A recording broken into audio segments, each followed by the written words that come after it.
அன்பர்களே, நாம் கிறிஸ்து அரசருடைய திருநாளை கொண்டாடுகின்றோம். முக்கால் நூற்றாண்டுக்கு மேலாக குடியாட்சி தான் நமக்கு நிகழ்கிறது என்றாலும் கூட மன்னர் ஆட்சி முடியாட்சியில்தான் நாம் மனத்தை பறிகொடுத்திருக்கிறோம். ஏதேனும் ஒரு துறையிலே வல்லவனாக ஒருவன் விளங்கினால் அவனை அந்த துறையில் மன்னன் என்றுதான் பாராட்டுகிறோம். நம்முடைய பெயர்களுக்கு பின்னால் ராஜு, ராஜன், ராணி என்றெல்லாம் சொல்லிக் கொள்வதும் அத்தகைய கண்ணோட்டத்தில் தான்.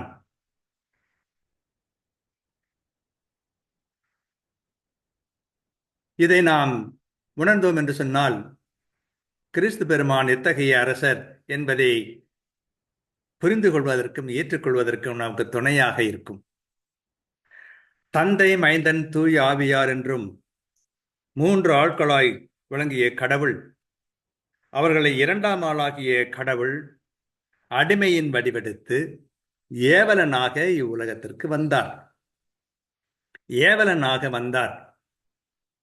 மானிட மகன் தொண்டு ஏற்பதற்கு அல்ல, மாறாக தொண்டு ஆற்றுவதற்கும் பலருடைய மீட்புக்கு ஈடாக தமது உயிரை கொடுப்பதற்கு வந்தார் என்று மிக தெளிவாக அவரே சொல்லியிருந்தார்.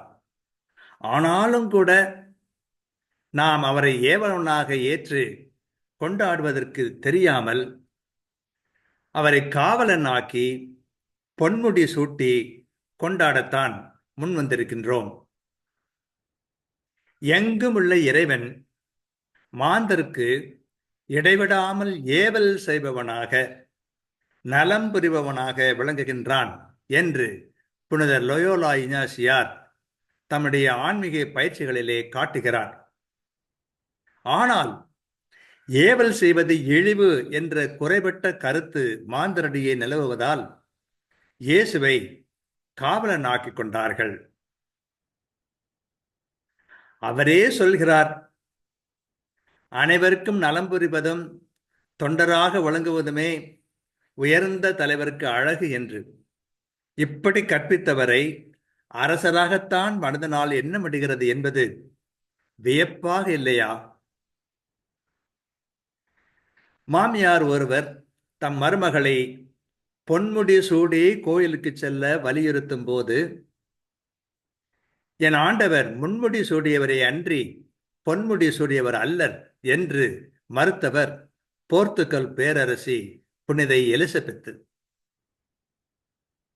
பட்டு பீதாம்பரம் அணிந்து வைரம் பதித்த பொன்முடி தாங்கி அமர்ந்திருந்த உருவம் என்னை கண்டுகொள்ளவில்லையே என்ற போது, நீ எம்பெருமான் இயேசு அல்ல, அவர் முன்முடி தாங்கியவர், சாத்தானே அப்பாலே போ என்று பொய் வடிவிலே தோன்றிய சாத்தானின் போலி வடிவத்தை தோல் உரித்து காட்டி விரட்டி அடித்தவர் பேராயரான புனிதர் அந்தோனியார். நீ யூதனின் அரசனா என்று பிலாத்து கேட்ட கேள்விக்கு, நான் உண்மைக்கு சாட்சி சொல்ல வந்தவன் என்றார் நம்பெருமான். நாம் அவரை பொன்முடி சூட்டிய ஒரு அரசனாக பார்க்கிறோமே, அப்படியானால் அவர் அரசர்தாமா? அரசர்தாம் என்றால் எப்படிப்பட்ட அரசர்? சங்ககால தமிழ் புலவர் ஒருவர் மோசிகேரனார் என்பது அவருடைய பெயர். இயேசு பெருமான் எத்தகைய அரசர் என்பதை இறைவாக்காக சொல்லியுள்ளார் என்று நம்ப இடம் இருக்கிறது. ஆடம்பரமும் படைபலமும் கொண்ட அரசனை நோக்கி உண்மையான அரசன் யார் என அவர் விளக்குவதன் மூலம் அவர் இறைவாக்கு உரைக்கின்றார் என்றே தோன்றுகிறது.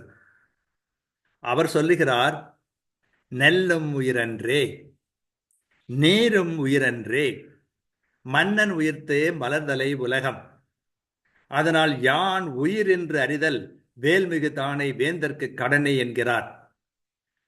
சோறு கொடுத்தால் போதாது, நீர்வளத்தை பெருக்கினால் போதாது, மக்களுடைய உயிர் நீ என்று உணர்ந்தால்தான் நீ உண்மையான அரசனாக விளங்க முடியும். அதனால் நான் தான் மக்களுடைய உயிர் என்று அறிவது படைபலமிக்க வேந்தருக்கு மிக முக்கியமானது, இன்றியமையாதது என்கிறார் மோசிகேரனார் என்ற அந்த புலவர். இறைவாக்கு போல தோன்றுகின்ற இதனை நிறைவேற்றியவர் நம்பெருமான் இயேசுபிரான். அவர் சொல்லுகிறார், அழிந்து போகும் உணவிற்காக உழைக்க வேண்டாம்,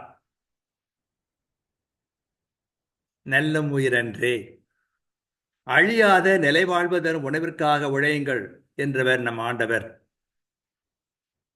வாழ்வு தரும் உணவு நானே, என்னிடம் வருபவருக்கு பசியே இராது, என்னிடம் நம்பிக்கை கொண்டிருப்பவருக்கு என்றுமே தாகம் இராது என்றும் தெளிவுபடுத்தினார் நம் ஆண்டவர்.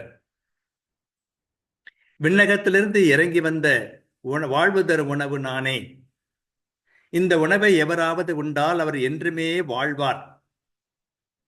எனது சதையை உணவாக கொடுக்கிறேன், அதை உலகு வாழ்வதற்காகவே கொடுக்கிறேன் என்றும் உறுதிமொழிந்தார் நம் ஆண்டவர். எனது சதையை உண்டு என் இரத்தத்தை குடிப்பவர் நிலைவாழ்வை கொண்டுள்ளார், நானும் அவரை இறுதி நாளில் உயிர்த்தெழச் செய்வேன். எனது சதை உண்மையான உணவு, எனது இரத்தம் உண்மையான பானம். எனது சதையை உண்டு எனது இரத்தத்தை குடிப்போர் என்னோடு இணைந்திருப்பார், நானும் அவர்களோடு இணைந்திருப்பேன் என்றும் வாக்குறுதி தந்தார். அவர் என்னுள்ளும் நான் அவருள்ளும் இருக்கிறேன் என்பதனால் தானே மனிதருக்கு உயிர் என்பதை நிலைநாட்டுகிறார் நம் ஆண்டவர் இயேசு. மேலும் ஆண்டவர் இயேசு மார்த்தாவிடம், உயிர்த்தெழுதலும் வாழ்வும் நானே, என்னிடம் நம்பிக்கை கொள்பவர் இறப்பின வாழ்வார், உயிரோடு இருக்கும்போது என்னிடம் நம்பிக்கை கொள்ளும் எவரும் என்றுமே சாக மாட்டார், இதை நீ நம்புகிறாயா என்று அவளை பார்த்து அவர் கேட்டார். ஆகவே வெறுமனே சோறும் நீரும் தருகிறவர் உண்மையான அரசர் அல்லர்.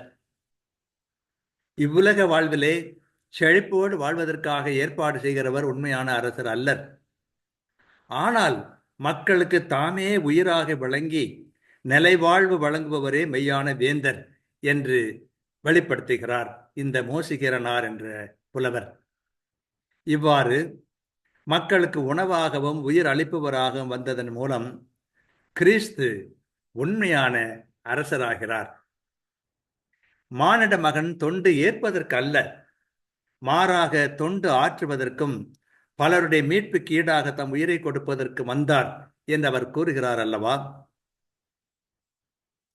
அப்படி கூறுவதன் மூலமாக நான் மக்களுக்கு உயிர் என்றும் மக்களுக்காக உயிரை பலி செலுத்துகிறவன் என்றும் சொன்னவர். ஆகவே மோசிகீரனார் என்ற சங்ககால புலவர் சொல்வது போன்று தாமே உயிராகின்றார், அதை அறிந்தவராக அதை செயல்படுத்துகிறவராக விளங்கினார் ஆண்டவர் இயேசு கிறிஸ்து. ஆகவே அவர் உண்மையான அரசர். கிறிஸ்து அரசர் வாழ்க.